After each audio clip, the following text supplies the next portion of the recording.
Anda kembali menyaksikan Fintech Week di CNBC Indonesia bersama saya, Syafina Nasyar. Pemirsa, hasil survei harga properti residensial Bank Indonesia mengindikasikan harga properti residensial di pasar primer tumbuh meningkat pada triwulan pertama 2022. Hal ini tercermin dari pertumbuhan indeks harga properti residensial triwulan 1 2022 yang tercatat 1,87% secara tahunan, lebih tinggi dari pertumbuhan pada triwulan sebelumnya sebesar 1,47%. Dari sisi penjualan, hasil survei triwulan pertama 2022 mengindikasikan adanya perbaikan penjualan properti residensial di pasar primer meskipun masih terkontraksi. Hasil survei juga menunjukkan bahwa pembiayaan non-perbankan masih menjadi sumber pembiayaan utama untuk pembangunan properti residensial. Sementara itu, dari sisi konsumen, pembiayaan perbankan dengan fasilitas KPR masih menjadi pilihan utama dalam pembelian properti.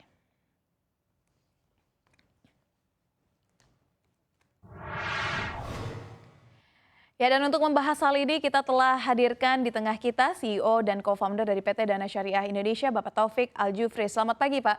Selamat pagi, Assalamualaikum. Waalaikumsalam, sehat Pak ya? Alhamdulillah. Sehat. Baik, langsung aja kita mulai Pak. Di tengah tren kenaikan bunga acuan global, lalu instrumen-instrumen investasi yang mulai riskan begitu, bagaimana kondisi ini bisa berdampak ke penggalangan dana? Dan apakah sekarang sudah mulai banyak pemberi dana atau pendana untuk lebih masuk ke pendanaan peer-to-peer, Pak? Ya, kalau kita bicara pendanaan yang berskema syariah atau pembiayaan berskema syariah, maka boleh dibilang tidak ada hubungan langsung kenaikan kecenderungan kenaikan suku bunga ini terhadap skema syariah. Kenapa begitu? Karena skema syariah itu sekali akadnya ditetapkan, marginnya atau bunganya ya, kalau di bank syariah, maka itu berlaku sampai akhir tenor gitu. Jadi memang justru skema syariah ini akan menunjukkan kebaikannya di saat yang seperti ini. Oke, berarti walaupun suku bunga acuan naik hingga cicilan selesai, ini angka tidak akan berubah. Betul, kalau skemanya syariah, dan disitulah Dana Syariah memberlakukan. Oke, berarti dengan adanya semua kendala ekonomi global, makroekonomi ini, apakah lebih banyak akhirnya yang melakukan penggalangan dana untuk peer-to-peer ini? Betul, jadi alasan yang sangat rasional kalau orang berpindah dari konven ke syariah, karena dengan skema syariah ini kalau dari sisi borrower atau peminjam, dia tidak perlu khawatir ada kenaikan margin atau suku bunga di tengah jalan sampai akhir tenor.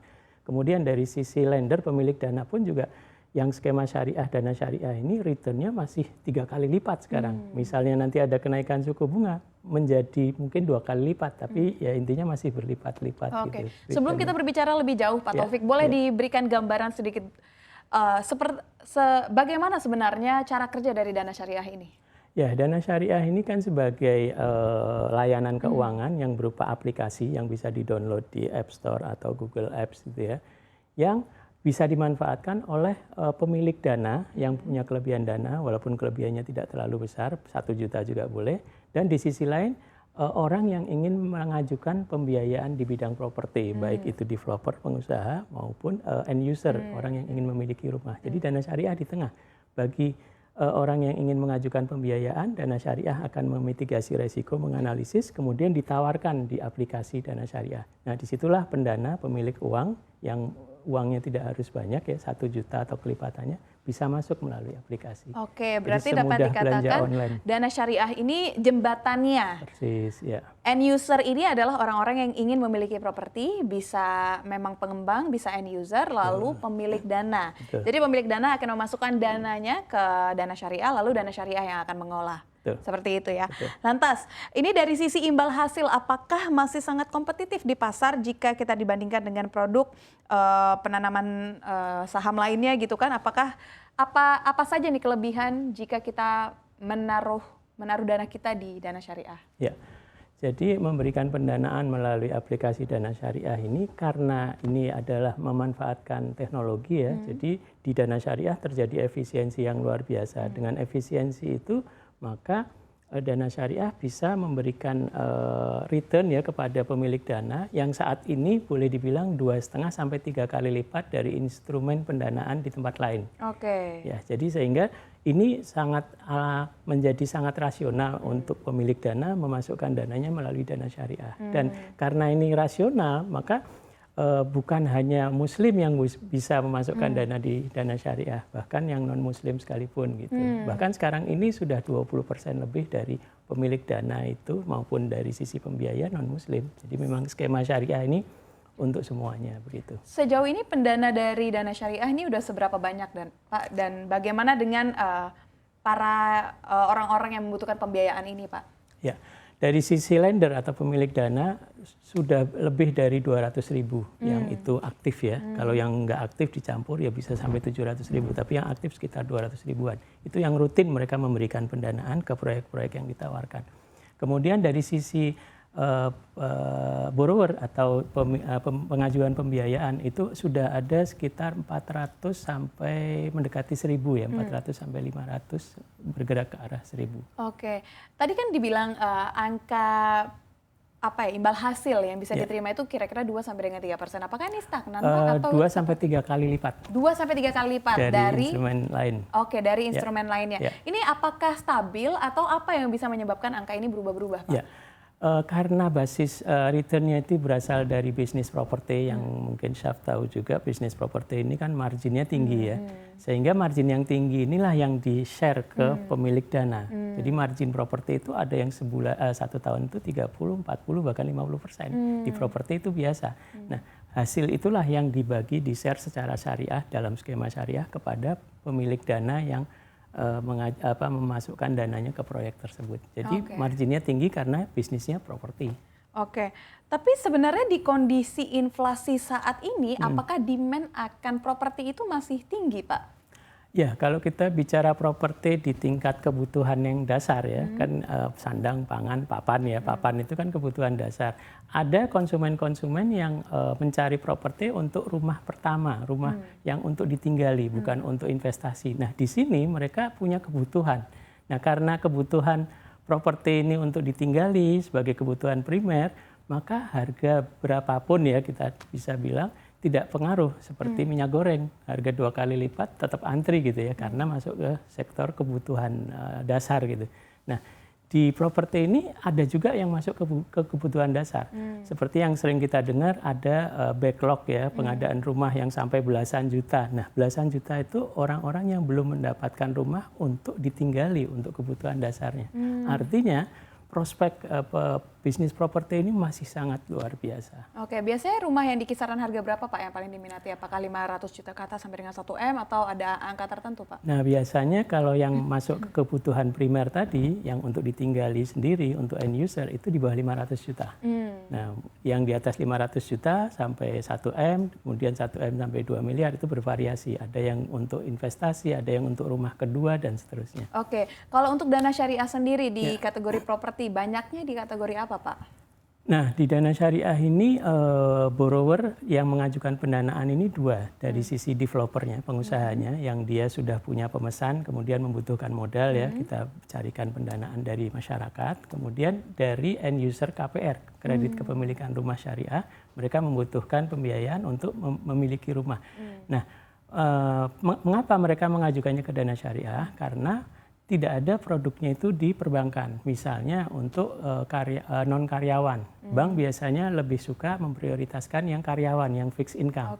Sementara kalau mereka pengusaha, artis, freelancer, YouTuber gitu ya, itu agak susah mengajukan ke bank. Nah, disitulah kita melengkapi produk dari bank. Jadi kita tidak bersaing dengan bank, tapi melengkapi mana yang tidak diterima oleh bank kita terima, karena kita bisa mengembangkan mitigasi resiko, cara menganalisis yang tetap aman. Karena bukan berarti kalau mereka itu wirausahawan atau YouTuber atau artis berarti dia nggak mampu membayar. Mampu, hanya memang bank punya keterbatasan cara menganalisisnya. Nah, dana syariah karena berbasis teknologi, kita punya tools gitu untuk mengetahui kelayakan mereka. Oke, sebelum kita lebih jauh membahas mitigasi resiko ini, boleh diceritakan berarti profil dari para lender ini seperti apa? Profil dari para lender ini yang mereka punya kebutuhan, katakan misalnya developer, dia punya kebutuhan jangka pendek yang untuk bridging, sementara rumahnya sudah dipesan tapi dia perlu membangun. Hanya butuh waktu misalnya 6 bulan, 7 bulan. Mereka ke bank nggak mungkin, bank tidak ada produk yang di bawah 1 tahun, sehingga kita masuk ke situ, satu itu dari jangka waktu. Kemudian bank juga tidak menerima developer yang perorangan misalnya. Padahal di masyarakat developer perorangan jauh lebih banyak daripada developer perusahaan misalnya gitu. Itu kalau dari sisi pengusaha.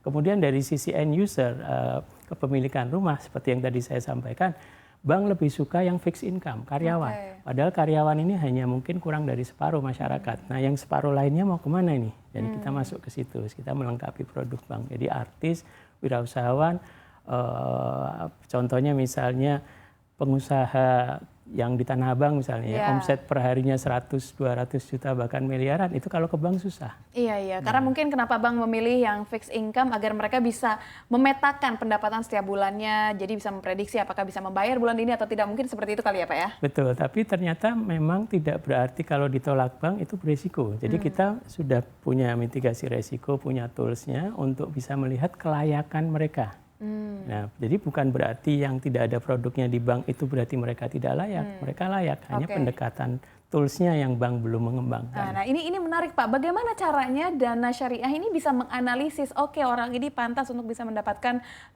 dana, orang ini tidak, orang ini seperti apa? Bagaimana? Ya, jadi di dunia teknologi ini banyak sekali ya vendor yang memang dia diperbolehkan ya sesuai dengan aturan OJK. Yang penting kita tidak mengambil data yang private yang dilarang oleh OJK. Kita bisa pendekatannya misalnya dengan behavior.